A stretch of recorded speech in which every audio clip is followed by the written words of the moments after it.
Bismillahirrahmanirrahim. Assalamualaikum warahmatullahi wabarakatuh. Waalaikumsalam warahmatullahi wabarakatuh. Nahmaduhu wa nasta'inuhu wa nastaghfiruh wa na'udzu billahi min shururi anfusina wa min sayyiati a'malina. Man yahdihillahu fala mudilla lahu wa man yudlilhu fala hadiya lahu. Asyhadu an la ilaha illallah wa asyhadu anna Muhammadan 'abduhu wa rasuluhu la nabiyya ba'dahu.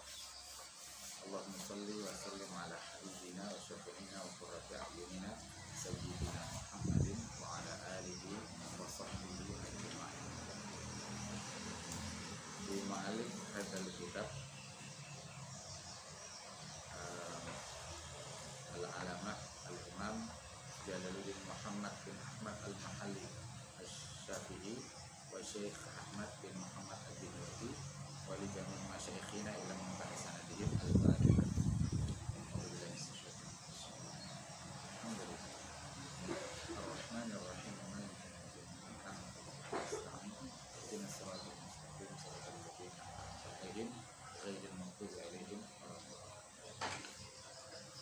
Nah, perlu diulang, Syarhul Waraqat itu pengarangnya adalah Al-Alamah Al-Imam Jalaluddin Muhammad bin Ahmad Al-Mahalli Syafi'i.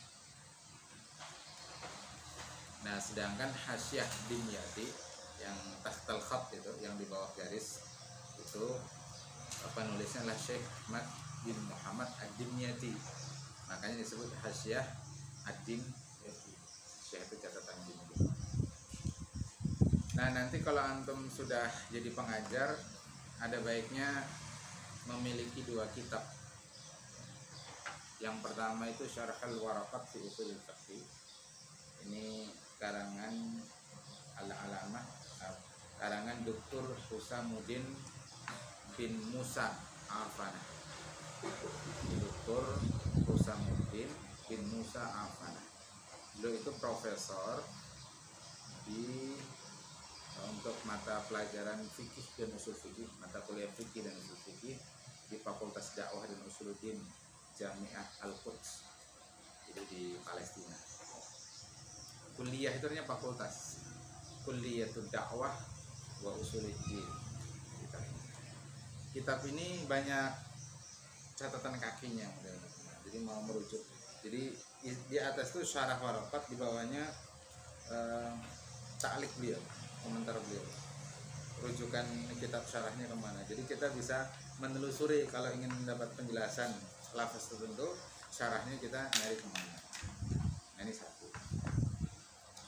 Yang kedua ini udah biasa sebut. Ini Syarhul Waraqat fi Ushulil Fiqh, karangan Syekh Abdullah bin Saleh Al-Fauzan. Abdullah bin Saleh Al-Fauzan. Tafsir Salafi, tapi isinya bagus. Ya, isinya bagus. Ini yang dulu Ustaz kaji ketika di Jogja dengan Ustaz Aris. Isinya bagus dan relatif pas gitu dengan penjelasan ulama-ulama mazhab Syafi'i. Meskipun beliau sendiri dianggap sebagai tokoh Salafi. Nah, dua kitab itu untuk tambahan. Baik, kita lanjutkan. Bismillahirrahmanirrahim. Qalal musannifu Al-Alamah Al-Imam Jalaluddin Muhammad bin Ahmad Al-Mahalli Asy-Syafi'i fi kitabih Syarhul Waraqat rahimahullah ta'ala wa nafa'ana Allah bihi wa bi ulumihi fid dharain amin. Wal fiqhu bil ma'na syar'i, dan fikih dengan makna syar'inya. Apa fikih dengan makna syar'i di kitab ini? Apa kemarin?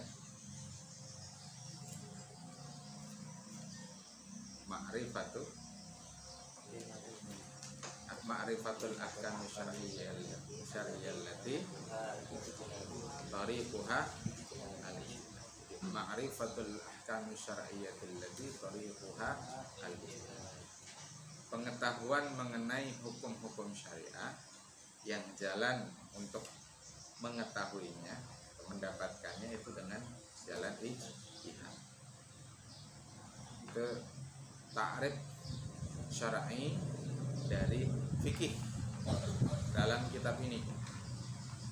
Kalau dalam kitab-kitab usul fikih lain ada yang mencatat al-fiqhu wa ilmu al-ahkam syar'iyyatil ahaditsati al-mustanbatatu min adillatiha tafsiriyah. Itu ilmu tentang hukum-hukum syariah yang sifatnya amaliyah, praktis. Al-ilmu bil ahkam syar'iyyatil amaliyati al-mustanbatatu yang diistinbat min adillatiha tafsiriyah. Kata istinbat itu menunjukkan bahwa ya ijtihad tadi. Allati tariquha al-ijtihad. Karena di antara unsur ijtihad itu adalah istinbat. 3.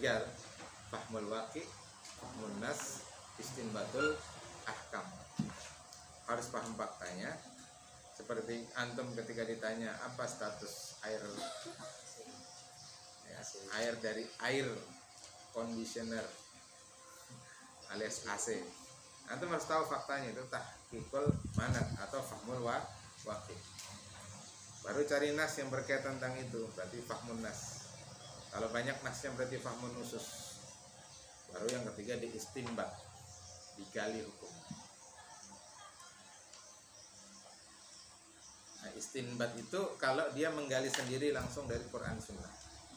Tapi kalau dia hanya mengambil dari kitab-kitab fikih yang ada, yang dikarang oleh mujtahid misalkan, berarti statusnya muqallid ya, taklid, mengikut pendapat orang, bukan beristihad sendiri.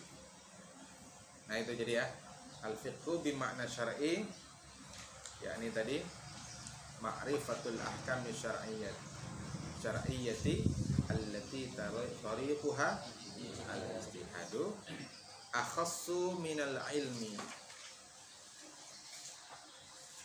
Apa akhassu? Ya, dia lebih khusus daripada ilmu. Li sidqil ilmi bin nahwi wa ghairihi. Karena layaknya ilmu atau cocoknya ilmu untuk nahwu dan sebagainya.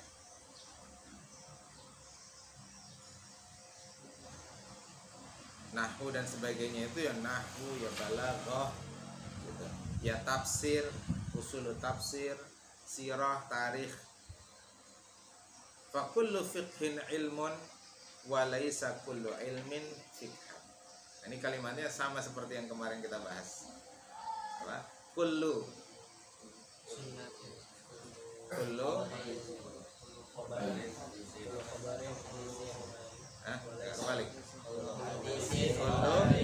hadisin khobarun wa laisa kullu khobarin hadisan.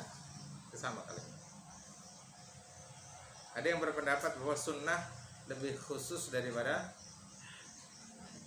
hadis. Berarti kalimatnya bagaimana? Kullu sunnatin hadisun wa laisa kullu hadisin sunnatan. Ini sama. Fa kullu fikhin, maka setiap fikih itu adalah ilmu. Wa laisa kullu ilmin fikhan. Tapi tidak semua ilmu itu adalah fikih. Jadi rumusnya sama seperti kemarin, pakai set teori. Ya, teori himpunan. Ada namanya subset. Sub itu bagian, set himpunan. Jadi setiap fikih adalah ilmu, tapi tidak setiap ilmu adalah kan gitu ya. Jadi al-fiqhu akhassu minal ilmi, kan kalimatnya begitu. Al-fiqhu akhassu minal fikih, itu lebih khusus daripada ilmu. Fa kullu fiqhin ilmun wa laisa kullu ilmin fiqh. Nah, ilmu ini ya tadi makanya tafsir masuk, sirah masuk, tarikh masuk. hadis baik riwayat maupun diroyah masuk, dan termasuk fikih dia masuk, balaghah masuk di sini di himpunan bagian di anggota himpunan ilmu. Sudah nyala lampunya? Nyala lampunya. Paham ini ya? Jelas ya? Nah makanya nanti dalam kitab Jawahir Lu'lu'iyah disebutkan ketika mengutip hadis Nabi, siapa yang belajar menyampaikan 40 hadis Nabi, maka nanti dia dibangkitkan dalam barisan ulama dan fuqaha. Bahkan dia sendiri ulama dan fuqaha sendiri. Kenapa kok dibedakan? Ada ulama, ada fuqaha. Karena setiap ahli fikih pasti dia ulama. Tapi tidak setiap ulama dia ada ahli fikih. Sama kan? Ilmun, orang berilmu jadilah ulama. Orang ahli fikih jadilah dia faqih. Faqih. Jadi bacanya faqih. Kan gitu ya. Orang yang sangat faqih itu faqih. Jadi apa tadi? Setiap ahli fikih dia pasti ulama. Tapi tidak setiap ulama adalah ahli fikih. Mungkin dia ulama di bidang tafsir, tapi tidak ahli fikih. Ulama dia. Mungkin dia ulama di bidang tarikh, ulama dia, tapi bukan ahli. Mungkin dia ulama di bidang hadis, tapi bukan ulama di bidang fikih. Tapi kalau dia ahli fikih, maka dia juga ulama. Tapi tidak setiap ulama adalah ahli fikih. Ini untuk semakin memperjelas. Jadi makanya disebut al-fiqhu dengan makna syar'i, dibatasi dengan makna syar'i, ditakyid dengan kalimat bimakna syar'i. Karena kalau fikih bimakna lughawi maknanya apa? Apa al-fiqhu bimakna lughawi?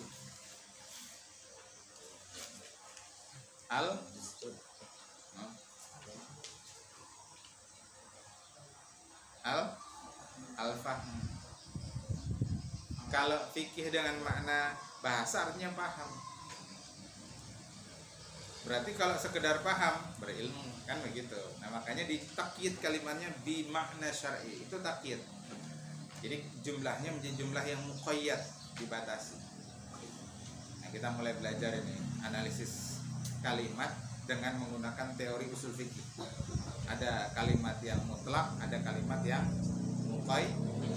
Andai kalimatnya al-fiqhu saja, maka dia mutlak. Bisa mencakup al-fiqhu bimakna lughawi, bisa juga al-fiqhu bimakna syar'i. Nah, supaya spesifik, terbatas, ditakyidlah dengan tarkib jar majrur dengan kalimat dengan redaksi bil makna syar'i. Jadi ini saja kita bisa analisis. Mulai panas ya, tapi asik. Kayak belajar matematika. Matematika itu kan asik. Halas. Wal ilmu. Nah, sekarang apa ta'riful ilmu? Kalau ta'rif fikih sudah kita bahas. Sekarang kita bahas ta'riful ilmu. Wal ilmu huwa, kalau kita mau tambah huwa, ma'rifatul ma'lumi. Pengetahuan terhadap sesuatu yang maklum, yang diketahui. Lebih jelasnya ai idraku ma min sya'nihi ayyu'lama, yaitu idrak. Idrak itu ya pengetahuan.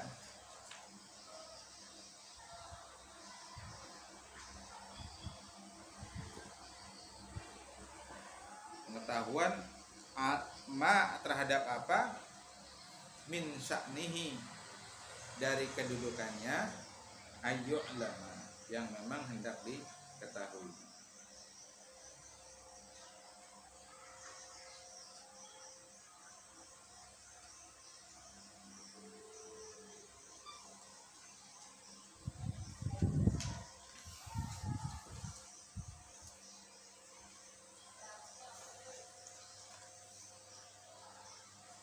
ala ma huwa bihi,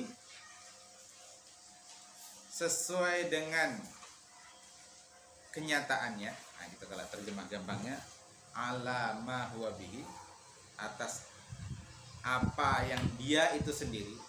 Atau kalau di syarahnya disebut fil waqi, yakni sesuai dengan waqi, sesuai dengan faktanya. Agak pelan-pelan kita supaya bisa diikuti.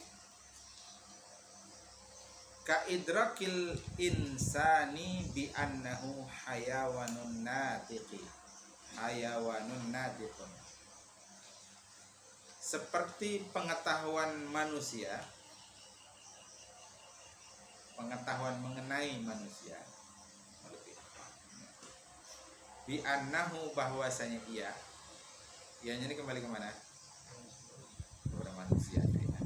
Bahwasanya manusia itu hayawanun natiqun. Jadi takrif manusia itu apa sih? Hewan. Manusia itu hewan. Nah, kalau dijawab hewan marah pasti. Manusia kok hewan.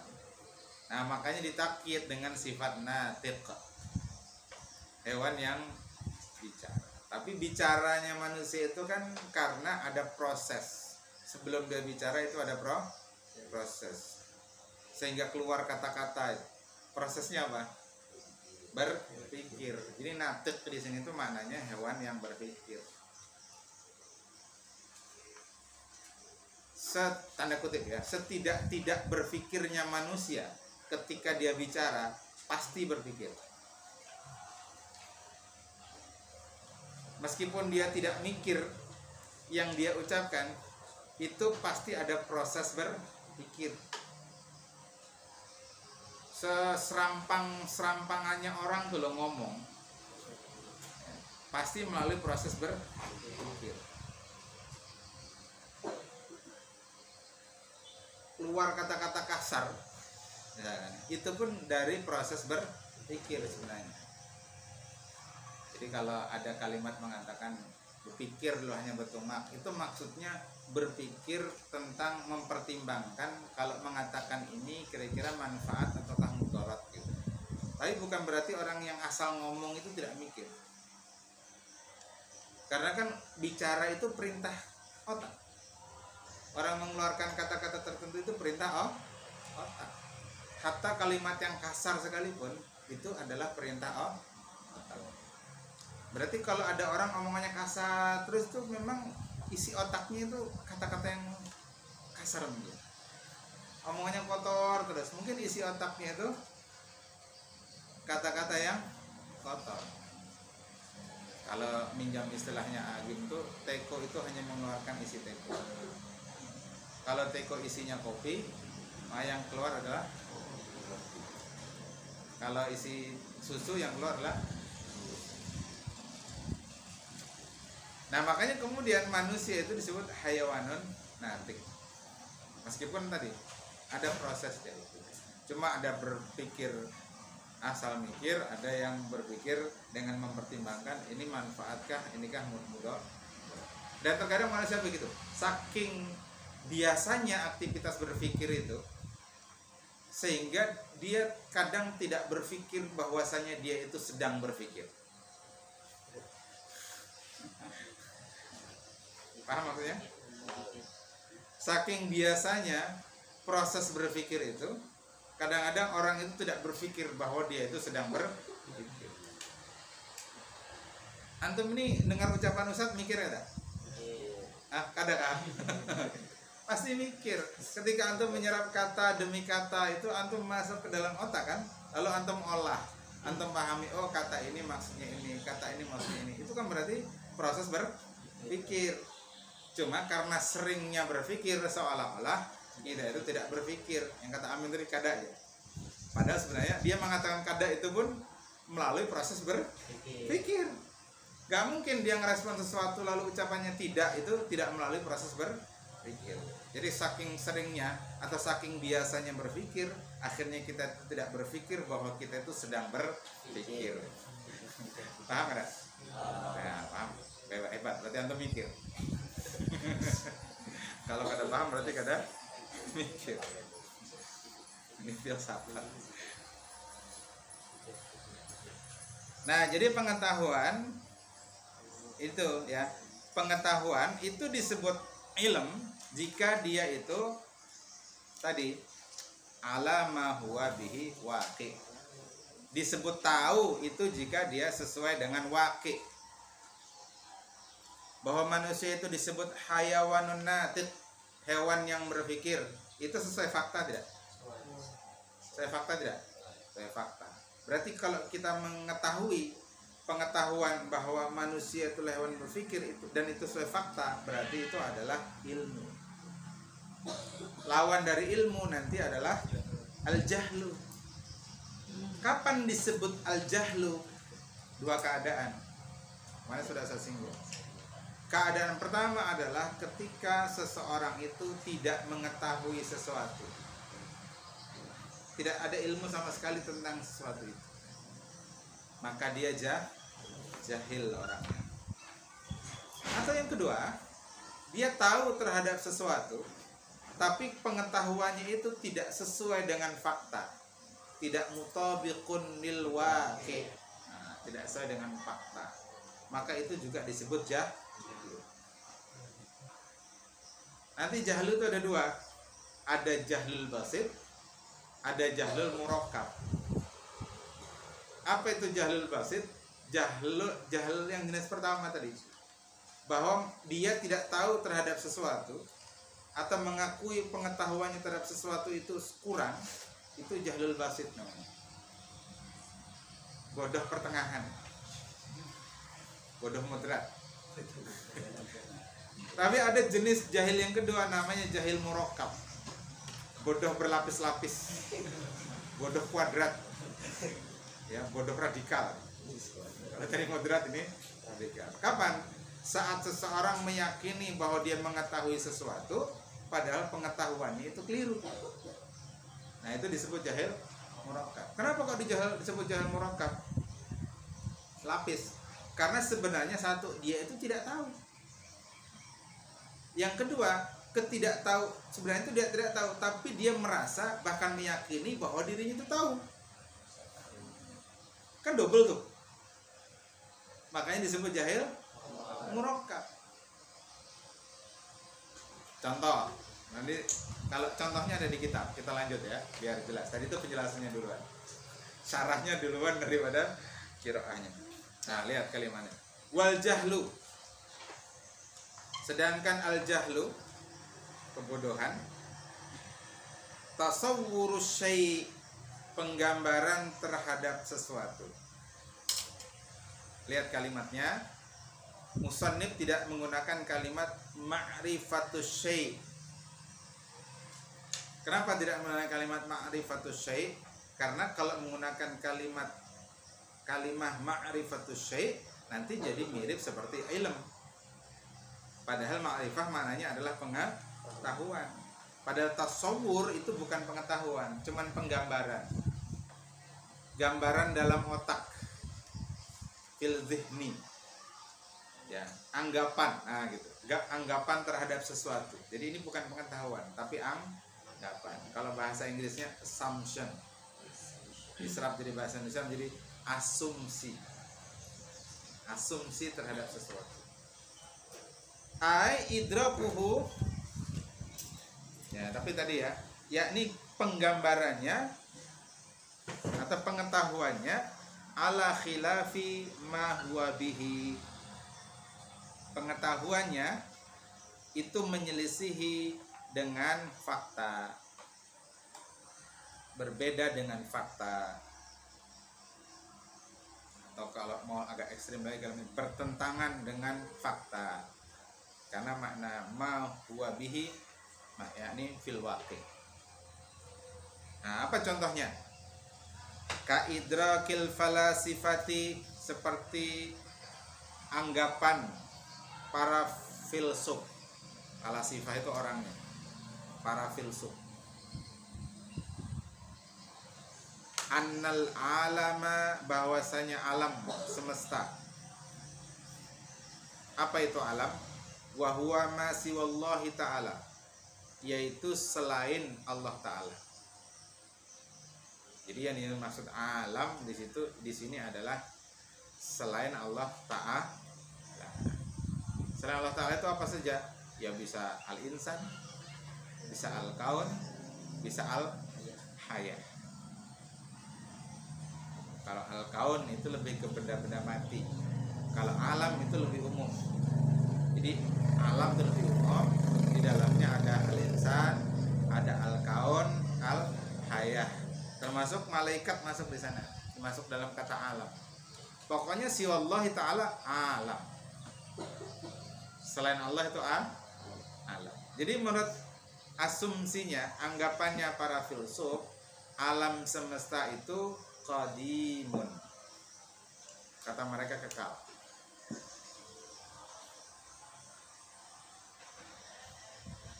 Ada tidak filsuf yang begini? Ada.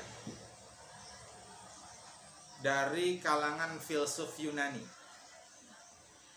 termasuk yang begitu itu Aristoteles. Yang karya-karya Aristoteles itu nanti diterjemahkan oleh seorang ulama muslim namanya Ibnu Rushd. Maka Ibnu Rushd nanti, Ibnu Rushd cucu ya, Hafid, karena ada dua, ada Ibnu Rushd kakeknya, ada nanti cucunya namanya Ibnu Rushd juga, Ibnu Rushd Hafid, yang pengarang kitab Bidayatul Mujtahid wa Nihayatul Muqtasid. Nah, beliau itu banyak menerjemah filsafatnya Aristoteles. Maka sampai akhirnya beliau terpengaruh filsafat. Al-Farabi, Al-Kindi, Ibnu Sina. Nah, itu para filsuf yang banyak terpengaruh filsafat Yunani, sampai tadi meyakini bahwa alam itu qadim.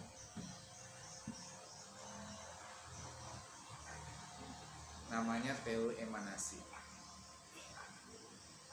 Nah, makanya kemudian Imam Ghazali itu mengarang kitab judulnya Tahafut al-Falasifah, kerancuan para filsuf. Nah, meskipun karangan Imam Ghazali ini dibantah oleh Ibnu Rushd. Ibnu Rushd mengarang kitab judulnya At-Tahafut al-Tahafut al-Falasifah, kerancuan atas pemikiran Imam Ghazali yang mengarang kitab Tahafut al-Falasifah.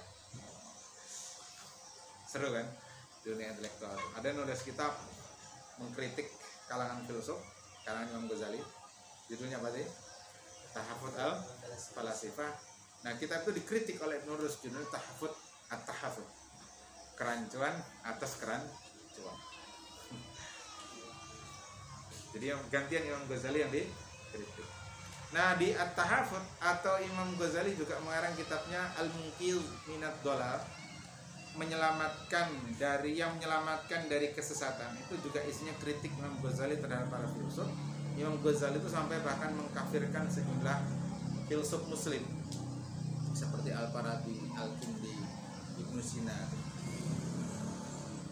Ya tadi disebabkan karena meyakini bahwa alam semesta itu qadim itu artinya apa sih? Padahal kalau kita lihat fakta, alam semesta ini kekal apa tidak? Tidak. Nah, berarti anggapan para filsuf itu tidak sesuai fakta. Ketika dia tidak sesuai fakta, berarti al-jahlu. Dan jahlu jenis ini sebenarnya jahlul murakkab. Yang tadi saya sampaikan. Kenapa kok disebut jahlul murakkab? Satu, karena sebenarnya dia tidak tahu tentang sesuatu itu. Bukti tidak tahunya apa? Tidak sesuai dengan fakta. Yang kedua, kejahilan kedua, dia itu merasa benar dengan pengetahuannya itu, padahal keliru. Berarti double jahilnya. Maka disebut jahil murakkab. Maka jangan pernah mengomentari sesuatu kalau tidak tahu. Menolak khilafah, tanya dulu khilafah itu apa, ya kan? Jangan belum apa-apa terbawa opini. barangkali itu membawa kebaikan bagi negeri ini. Ya, dengar dulu argumennya, dengar dulu alasannya, bagaimana implikasinya kalau misalkan nanti diterapkan. Dengar kata syariat sudah langsung fobi. Bayangan mereka banyak orang yang nanti jalan-jalan di jalan dalam keadaan tangan tanpa tangan karena dipotong tangannya. Bayangan mereka. Tanya dulu bagaimana mekanisme pemotongan tangan bagi pencuri. Nah, ini belum apa-apa sudah takut duluan. Tapi memang psikologis manusia begitu kayaknya ya. Berusak langsung buka. Padahal mari boleh durian gugur kan. Tapi penting juga buka, kalau keguguran durian ngeri juga.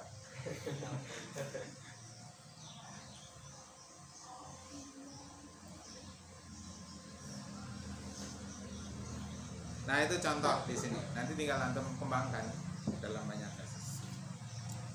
Wa ba'duhum, dan sebagian mereka wasofa hadzal jahla bil murakkabi, dan sebagian ahli usul, di sini ahli usul, mensifati hadzal jahla, kebodohan ini, bil murakkab.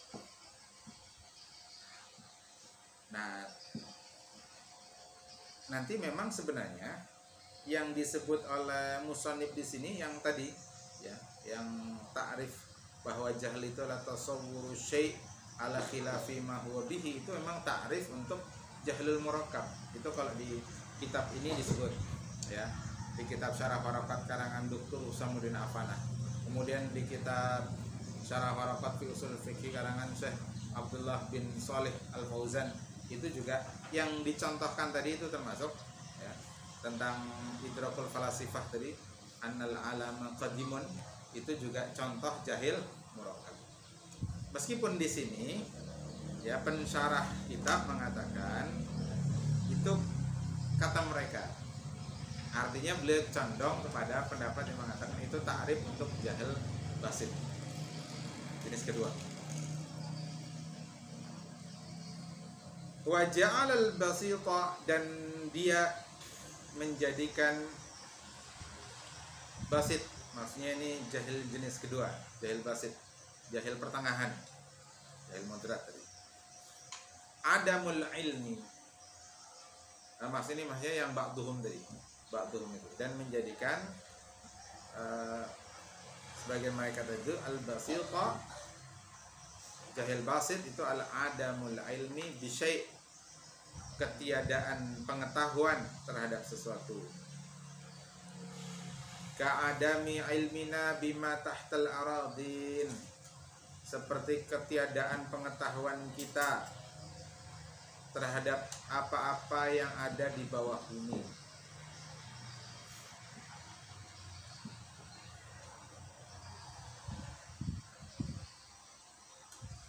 Kita tidak tahu kan, barangkali di bawah pondok kita ini ada cadangan gas alam yang besar.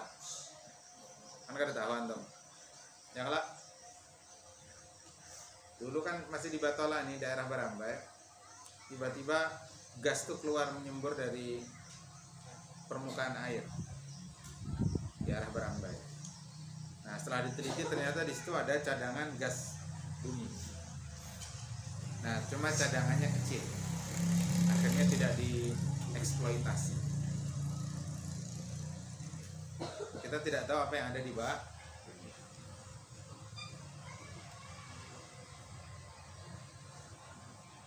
Barangkali di sini, di bawah sini ada fosil manusia prasejarah. Kita juga tidak tahu. Ya, dan seterusnya lah ya. Tahtal aradin. Wa bima fi butunil bihar, dan kita tidak tahu terhadap apa yang ada di perut lautan.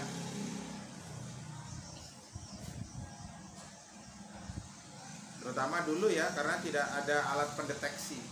Kalau sekarang mungkin agak lebih memungkinkan karena ada alat deteksi. Jadi perusahaan-perusahaan Amerika itu, dia kalau mau mendeteksi, oh di sini minyak buminya banyak, cadangannya sekian, tuh cukup deteksi dari atas permukaan. Oh ini cadang emasnya banyak, cukup deteksi. Nah, termasuk eksplorasi minyak bumi itu kan banyak di lautan. Sebenarnya lebih banyak di laut ketimbang di darat. Namanya apa ya? Eksplorasi minyak bumi di lautan tuh loh namanya. Apa ada istilah khusus? Apa? Open source. Rasanya ada istilah open source. Nah, termasuk di lautan itu kan makin dalam makin gelap. Ada makhluk apa di dasar lautan itu kita tidak tahu. Mungkin ada makhluk yang besar seperti monster, yang dia memang hidupnya suka di tempat-tempat yang gelap begitu. Tapi biasanya kalau secara morfologi hewan-hewan yang tinggal di tempat yang gelap itu kulitnya gelap. Ya bandingkan kupu-kupu malam dengan kupu-kupu siang. Apa bedanya? Kalau kupu-kupu siang itu dia warna sayapnya itu lebih cerah, betul tidak? Tapi kalau kupu-kupu malam sayapnya lebih gelap. Maka jangan mencari kupu-kupu malam. Wa ala ma dzakarahul musannifu la yusamma hadza jahlan. Wa ala dan atas apa yang telah musannif sebutkan ia la yusamma tidak dinamakan ini dengan jahlan.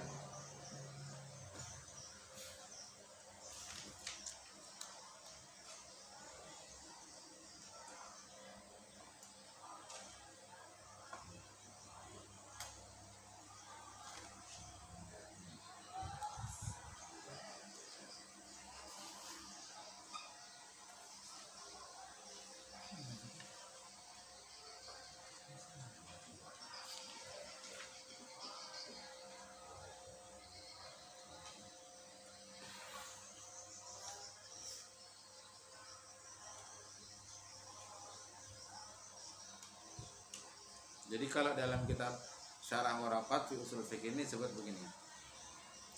Ai inna ta'rifa imamil haramain lil jahli innama huwa li jahlil murakkab. Jadi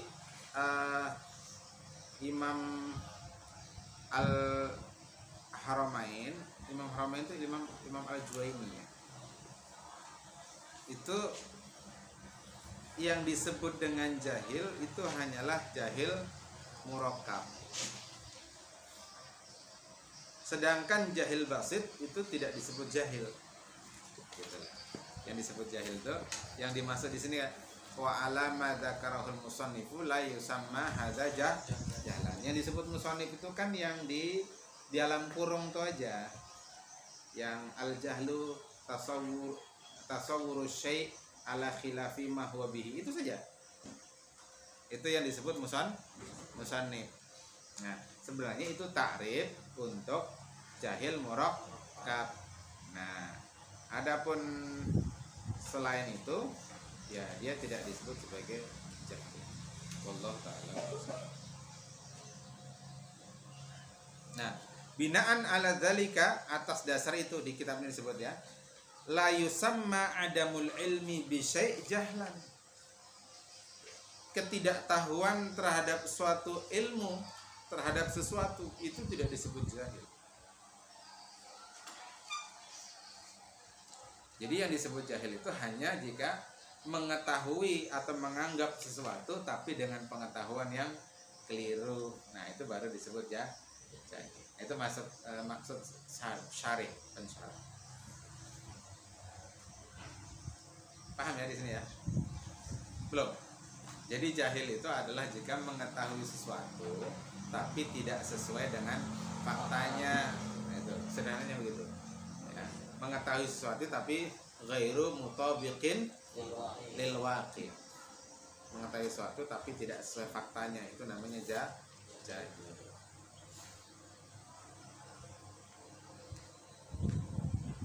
Kelas. Wal ilmu. Nah, tadi sudah dibahas. Ilmu itu apa? Ma'rifatul ma'lum ala ma huwa bi, mengetahui sesuatu yang diketahui sesuai dengan kenyataan. Makanya lawan dari ilmu adalah jahlu. Lawan dari al-ilmu adalah al-jahlu, yakni tasawwuru syai' ala khilafi ma huwa bihi. Gambaran tentang sesuatu tapi tidak sesuai dengan sesuatu itu, maka disebut jahlu. Jadi lawan dari al-ilmu itu adalah al-jahlu. Kalau al-ilmu itu ma'rifatul maklum, pengetahuan terhadap sesuatu sesuai dengan sesuatu itu. Kalau jahl itu penggambaran terhadap sesuatu yang tidak sesuai dengan kenyataan. Nah, al-ilm nanti orangnya disebut al-alim. Nah, kalau al-jahlu orangnya disebut al-jahil. Jahil bahasa Arab ya, bukan jahil bahasa Indonesia. Ini jahil benar. Maksudnya suka ganggu kawan. Nah, sekarang kita masuk macam-macam ilmu, aqsamul ilmi. Wal ilmu daruriyu. Jadi ada ilmu namanya ilmu daruri. Apa itu ilmu daruri? Malam yaqa an nazarin wastidlalin.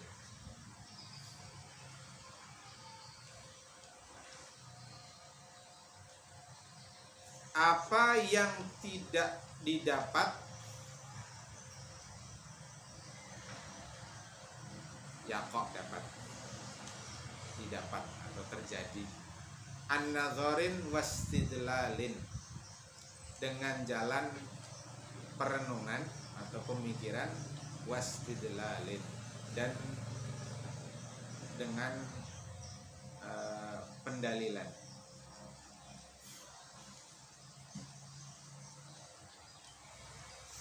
Saya lanjutkan dulu biar lengkap dulu ya.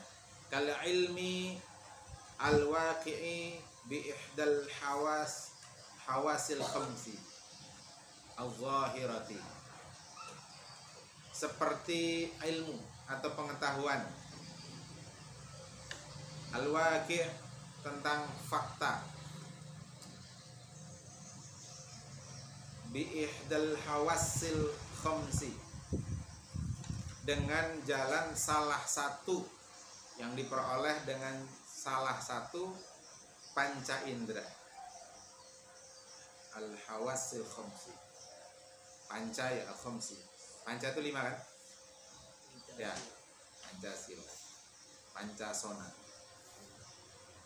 Al-zahirah, yang zahir. Wahia as-sam'u, apa as-sam'u? Pendengaran. Wal basaru, penglihatan. Wal lamsu, perabaan, menyentuh. Wasyummu, penciuman, mencium aroma bunga. Wadzauqu, perasa. Pakai apa itu? Lidah. Nah, itu panca indera. Fa'innahu, maka sesungguhnya ia, yaitu ilmu waqi', ilmu tentang fakta tadi itu, yuhsalu, dihasilkan, bi mujarradil ihsasi biha, dengan semata mengindra. Mujarrad itu kan semata. Fi'il mujarrad, fi'il yang semata 3 huruf, yang semata hurufnya asli, tidak ada huruf bisa idah apa.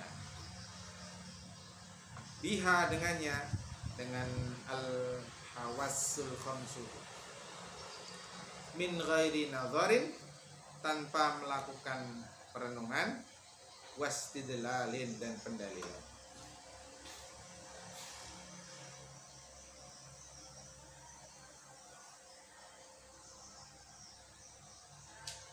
Air ini warnanya apa? Bening. Putih apa bening? Bening. Bening. Bening itu warna bukan? Carilah tidak saya. Fakta inilah yang qat'i aja. Ini warnanya apa? Hijau. Kenapa antum bisa menyimpulkan hijau? Berdasarkan apa? Ihsas. Berdasarkan penginderaan. Alat inderanya apa? Mata. Tersimpan di otak maklumatus sabiqah bahwa yang begini ini namanya hijau. Itu proses berpikir saking cepatnya, makanya tadi kadang tidak berpikir bahwa sebenarnya kita tuh sedang berpikir. Nah, ini pengetahuan bahwa ini warnanya hijau itu disebut dengan ilmu daruri. Yang namanya ilmu daruri selama dia sesuai waqi', mutabiqunil waqi', itu kebenarannya qat'i. Kebenarannya qat'i, pas, meyakinkan. Kalau ada yang mengingkari warnanya hijau, itu kemungkinannya orang itu buta warna, atau dia ternyata belum bangun tidur, guring. Ini warna apa? Hijau ya, padahal mata terpejam.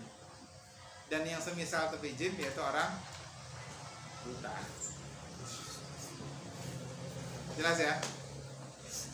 Jelas tidak? Minum kopi tanpa gula, namanya apa? Kopi wani. Kopi sendirian, jadi kan wani dia. Hanya kopi dengan tanpa gula, hanya kopi saja. Berarti kopi rasanya apa? Rasanya apa? Pahit. Dari mana antum tahu pahit?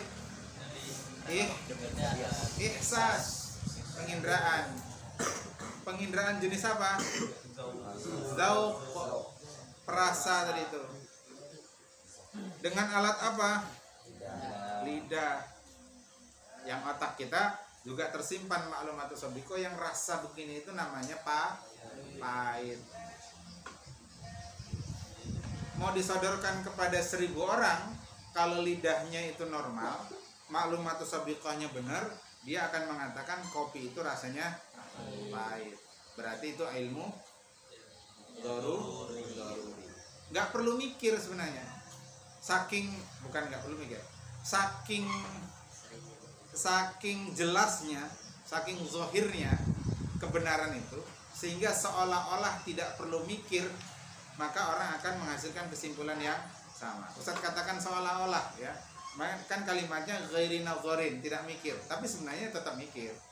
Seperti yang tadi lah ya, karena setiap aktivitas ketika kita menyimpulkan ini pahit, ini manis, ini putih, ini hijau, itu kan ada proses berpikir. Saking zahirnya, saking jelasnya itu, maka seolah-olah tidak berpikir, padahal berpikir, maka disebut bi ghairi min ghairi nadharin.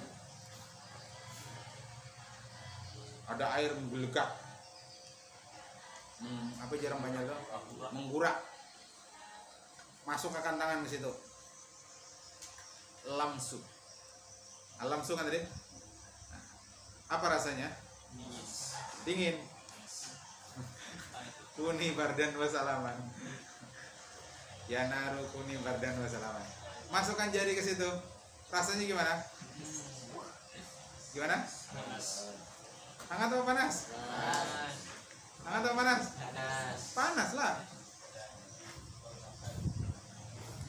Nah, itu juga ilmu daruri. Nah, itu kebenarannya qat'i. Jadi kalau ada orang yang mengatakan banyu menggurak itu 100 derajat, itu tangan yang dicelupkan itu dingin, itu berarti mungkin ada error di sebelah kiri atau sebelah kanan otaknya. Atau mungkin dia sedang mendapat karomah, sehingga air itu tidak terasa panas bagi dia. Tapi kan itu khawarikul adah, keluar dari kebiasaan. Secara umum yang namanya air mendidih itu panas. Nah, itu namanya ilmu daruri. Nah, ada jenis ilmu kedua, namanya ilmul muktasab. Wa ammal ilmul muktasabu, adapun ilmu yang muktasab. Muktasab itu ilmu yang diperoleh melalui proses usaha. terjemah sederhananya. Fahuwal mauqufu 'ala an-nadhari wal istidlali. Dia itu bergantung kepada nazar, perenungan atau pemikiran, wal istidlal dan pendalilan.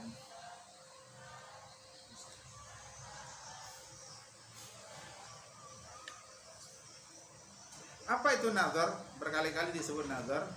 Nazar itu ya al-fikru. Di kitab syarah ini disebut an-nazar bimana al-fikru. Sedangkan istidlal itu adalah thalabud dalil. Jadi nazar itu punya dua makna ya. Ustaz urai sedikit kata nazar. Nazar itu punya dua makna. Berapa mana? Dua. Satu, ru'yatul ain. Apa arti ru'yatul ain? Melihat dengan mata. Jadi antum melihat sesuatu dengan mata, itu namanya nazar. Makanya nanti dalam khitbah ada fiqhun nazar, yaitu fikih tentang hukum melihat wanita yang akan dikhitbah, maktubah. Nah, itu nazar, memandang. Kata Nabi, la tattabi' nazrah ila nazrah fa inna malakal ula fa laysa lakal akhirah. Nazrah di sana itu maknanya adalah ru'yatul ain.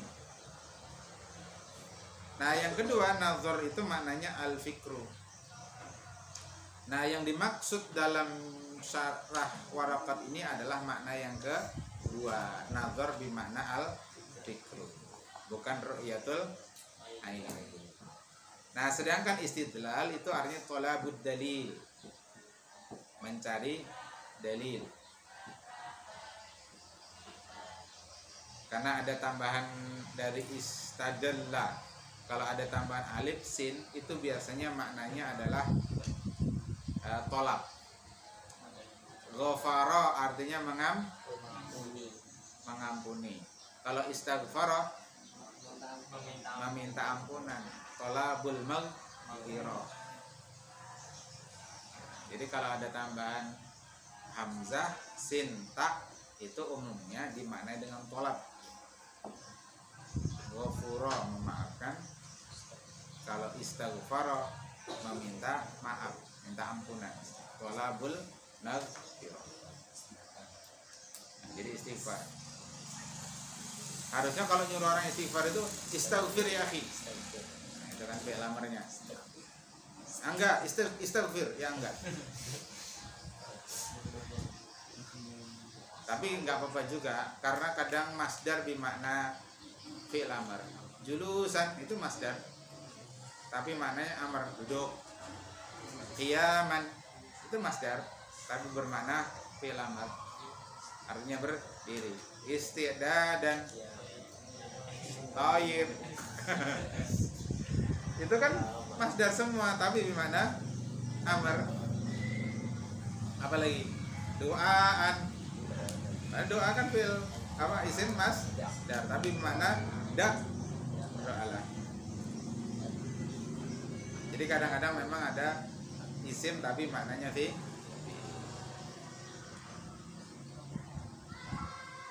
Amin itu juga isim bimakna fi'il, artinya istajib doa.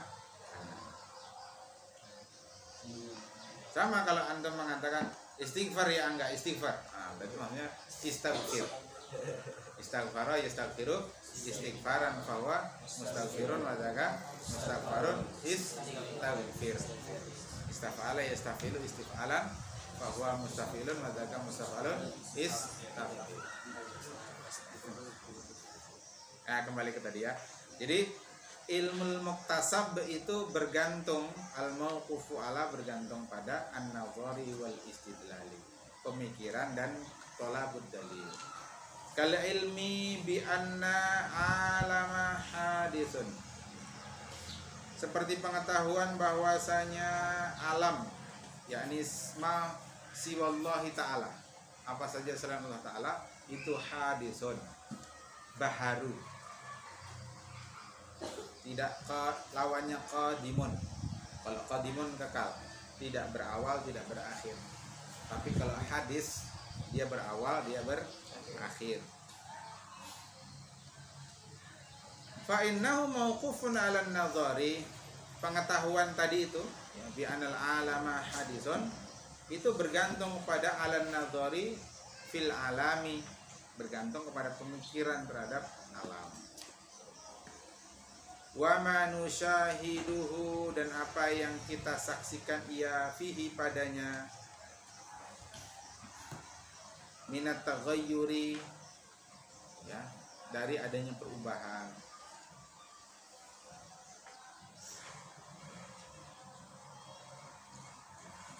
Ya, untuk melihat itu terong di dekat ruang guru itu kan asalnya biji, ditanam, tumbuh kecil, sekarang makin besar, mulai berbunga, sebentar lagi berbuah, jadi kacang. Tanam terong jadi kacang. Hadis ya, karena hadis saja. Ya, hadis juga mengikuti sunatullah. Masa terong berbuah kacang?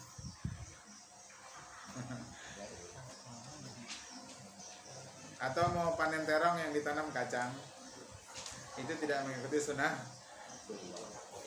Di YouTube tuh ada pepaya ya, bibitnya, bedakan benih dengan bibit ya. Kalau benih itu berapa biji, nah, sudah tumbuh dia, lalu dimasukkan ke dalam buah semangka. Nah, ditanam di dalamnya bibit pepaya, hidup. Setelah itu ditanam ke tanah. Nah, begitu berbuah, ternyata buahnya ada pepaya dan semangka. Percaya tidak antum? Percaya tidak? Hah? Tidak percaya. Tapi yang nonton jutaan itu, viral itu. Jadi kadang-kadang untuk viral itu nggak harus benar ya, tidak harus mutabikun lil laki. Tapi semakin nyeleneh itu makin viral. Yang bener-bener begini itu susah viralnya. Tapi nyeleneh itu viral. Kapan waktu ada viral perempuan makan babi guys, bismillahirrahmanirrahim. Ginian tuh artis, makan babi guys, bismillahirrahmanirrahim. Jadi seolah babi itu menjadi halal dengan baca bismillah. Sama seperti seolah pacaran itu halal, asal ketika berdoa dibuka dengan baca bismillah dan diakhiri dengan doa kafaratul majelis. Atau seolah-olah rapat di Senayan sana menjadi halal hasil kesepakatannya meskipun menyelisih hukum Allah, asal dimulai dengan Al-Fatihah dan ditutup dengan doa kafaratul majelis, dan setiap ada instruksi dimulai dengan istighfar 3 kali. Itu sama saja dengan mencampur daging membungkus daging babi dengan daging sapi, seolah-olah halal padahal dalamnya jadi kemana-mana ya.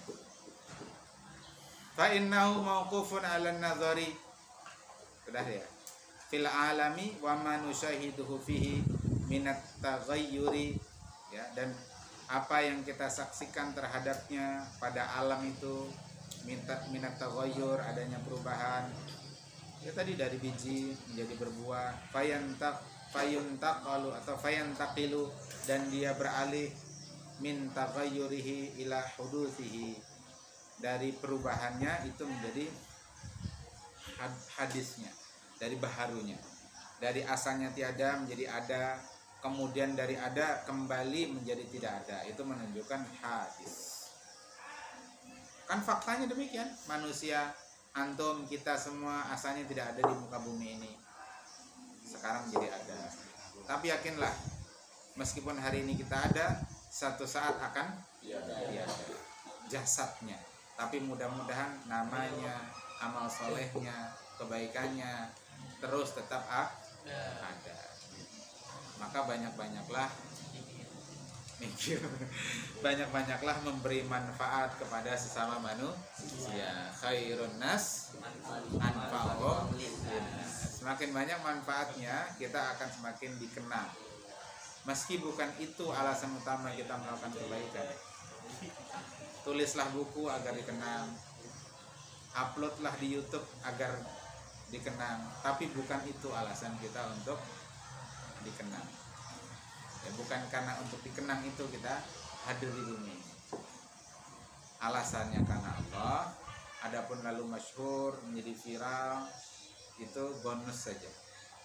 Yang utama adalah karena Allah. Jangan semata karena ingin viral. Kalau kemudian Allah viralkan itu kehendaknya Allah. Karena hati-hati, viral itu juga bisa jadi fitnah. Saat kita belum siap untuk viral, itu bisa jadi fitnah. Banyak cerita tentang itu. Dikit lagi. Yang tadi karena sudah disinggung. Wan nadharu huwal fikru fi halil manzuri fihi.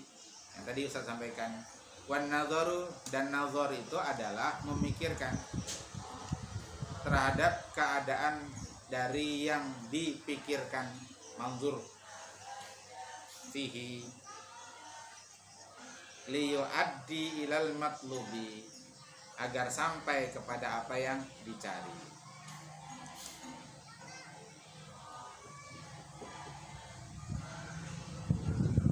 Nah, disinilah pentingnya kita paham definisi berpikir. Di bahasan Mabadi sudah kita bahas. Berpikir itu ada 4 unsurnya. Ada yang masih ingat?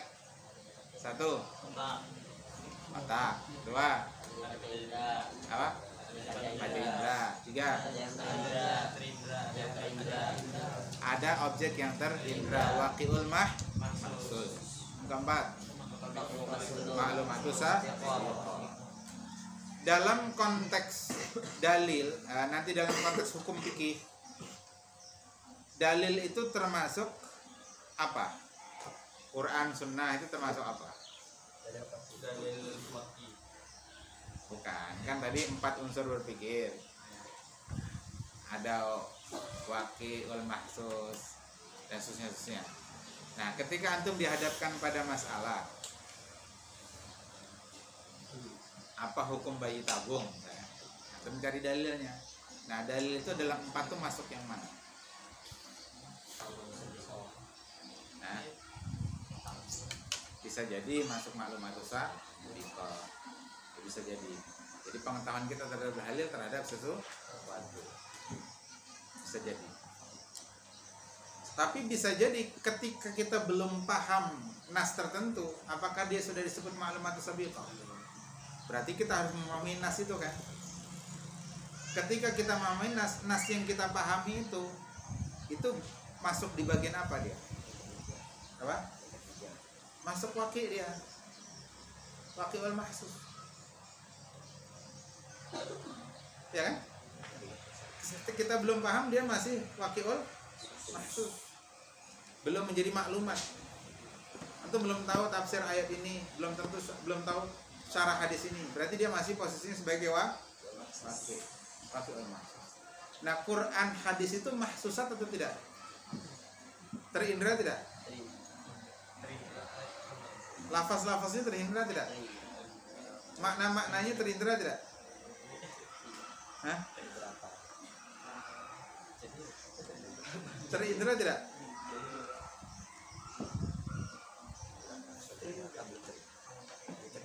Makna-maknanya terindra tidak? Terindra kan?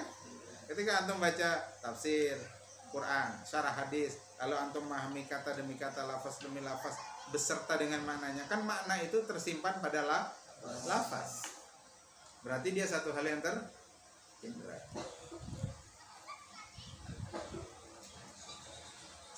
Nah, berarti disitulah ranah berpikir kita. Nas itu dipahami, dipikirkan, direnungkan. Makanya Quran menyebutkan afala yatadabbaruna Quran. Apa kalian tidak mentadabburi Al-Quran? Itu mentadabbur itu kan dalam rangka memahami Al-Quran. Karena Al-Quran itu mahsus, bisa dipahami. Nah, supaya apa? Liyu'addiya ilal matlub, supaya sampai kepada apa yang dituntut. Apa yang dituntut? Yakni pengetahuan akan hukum bayi tabung. Kasusnya tadi kan bayi tabung. Itulah maksudnya matlub. Fal mu'addin nadhari wal istidlali wahidun. Dan sesuatu yang menghantarkan kepada nazar wal istidlal wahidun. Itu satu. Wa jami'al musannifu bainahuma. Ya jadi begini, sebenarnya nazar dan istidlal itu satu, kata pensyarah. Di kitab ini juga disebut begitu. Nazar dengan istidlal itu sama, sama-sama berpikir. Bedanya nanti apa? Nanti kita lihat. Wa jami'al musannifu, dan musannif, siapa musannifnya? Imam Jalaluddin Al-Mahalli. Menggabungkan keduanya, wa jami'al musannifu bainahuma, menggabungkan keduanya, yakni an-nazaru wal istidlalu fil isbati wal nafyi ta'kidan. Dalam hal isbat, penetapan, wan nafyi, peniadaan, penafian atau peniadaan, ta'kidan, itu tujuannya untuk penguatan. Paham antum isbat? Kata isbat? Sidang penetapan. Ustadz mengatakan roti ini ada. Bandingkan. Ini kalimat pertama. Roti ini ada. Kalimat kedua, roti ini tiada. Mana yang isbat? Kalimat pertama, kalimat kedua? Kalimat pertama, penetapan bahwa roti ini ada. Yang mana yang nafyu? Kalimat pertama, kalimat kedua? Kalimat kedua, karena ini menafikan tentang adanya roti ini. Paham sampai sini? Al isbat wa nafyu.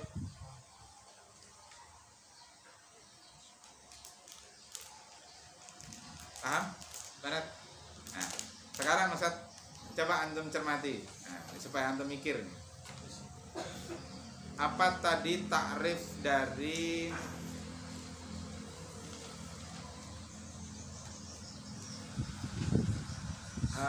ilmu daruri?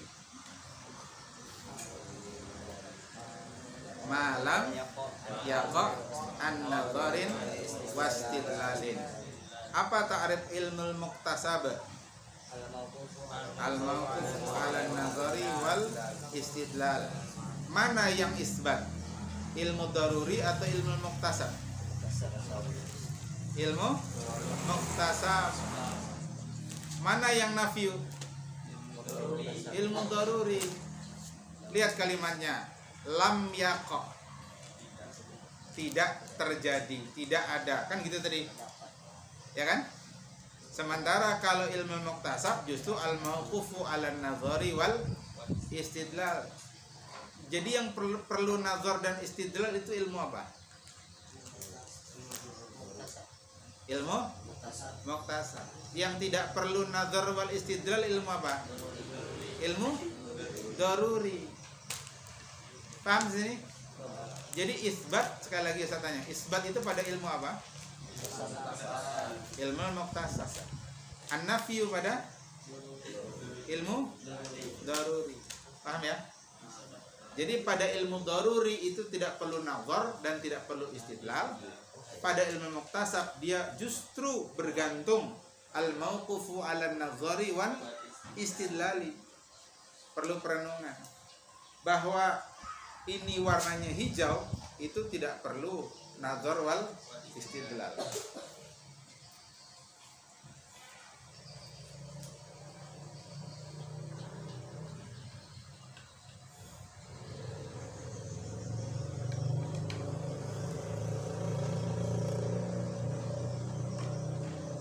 Tapi apa hukum kunut ketika subuh? Itu ilmu apa? Ilmu muktasab. Nah, ilmu muktasab karena di sana perlu nazar wal istidlal. Perlu perenungan dan pendalilan, pencarian dalil. Oh, ini dalil-dalilnya dikumpulkan lalu disimpulkan. Oh, ternyata sunnah. Kata ulama madzhab Syafi'i. Yang lain mengumpulkan dalil, oh dalil ini tidak bisa digunakan karena ada rawi yang dhaif.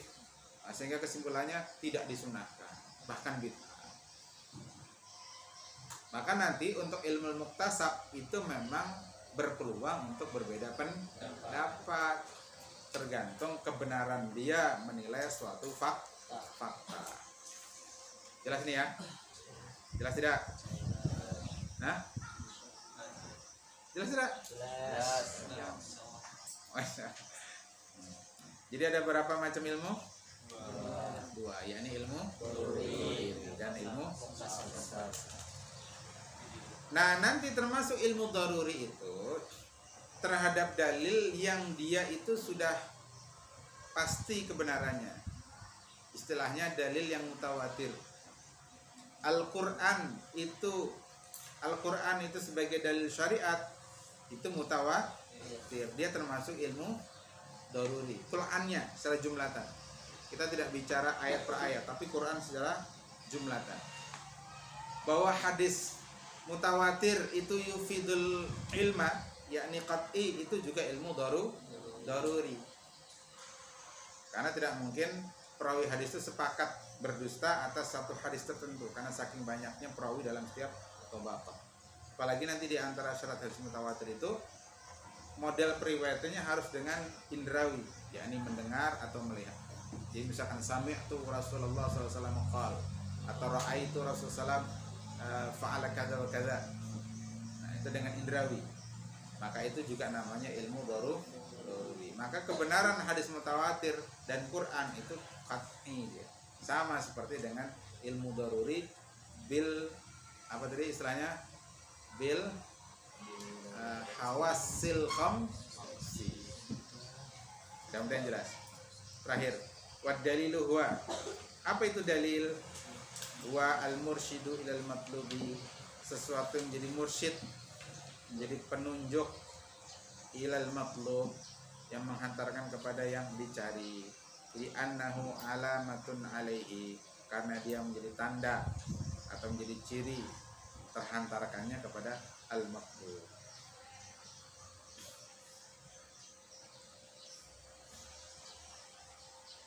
Ini beberapa istilah. Jadi tadi sudah kita bahas perbandingan al-ilmu dengan al-jahlu. Al-ilmu tadi apa?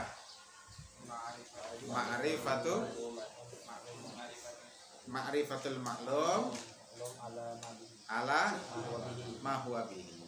Pengetahuan terhadap sesuatu sesuai dengan kenyataan. Lawannya al-ilmu adalah al-jahlu. Al-jahlu huwa tasawwurus syai' ala khilafi ma huwa bihi. Penggambaran terhadap sesuatu yang tidak sesuai dengan faktanya. Al-jahlu menurut satu pendapat itu ada dua, yakni al-jahlul murakkab dan al-jahlul basit. Nah, kemudian al-ilmu dirinci lagi.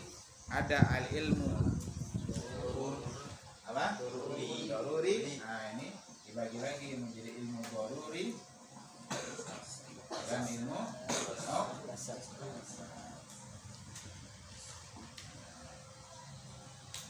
ini istilah-istilah yang mungkin dibahas juga dalam ilmu mantiq. Karena nanti usul fikih itu ada dua aliran, ada aliran fuqaha, ada aliran apa istilahnya? Lupa Ustaz. Ada yang akal, ini menggunakan akal. Ya, jadi masuk bahasan ilmu mantiq. Jadi istilah-istilah ini nanti digunakan. Nah, kita kenali istilah-istilahnya. Jadi ketika nanti ketemu dengan orang-orang yang bahas ini kita paham. Sekali lagi ini baru mudah-mudahan bermanfaat. Belajar itu memang harus meningkat tantangannya. Tidak boleh tantangannya begitu-begitu saja. Kalau begitu-begitu saja tidak seru. Masa sudah SMA belajarnya masih 10 dibagi 2 atau 2 dikali 5. Apa? Ya, jadi challenge-nya harus terus meningkat supaya jadi seru. Seru tidak? Seru. Yakin? Alhamdulillah. Kita akhiri dengan doa kafaratul majlis. Subhanallah wa bihamdihi astaghfirullah wa atubu ilaih. Hadanallahu wa iyyakum ajma'in wa aqim. Assalamualaikum warahmatullahi wabarakatuh. والسلام ورحمة الله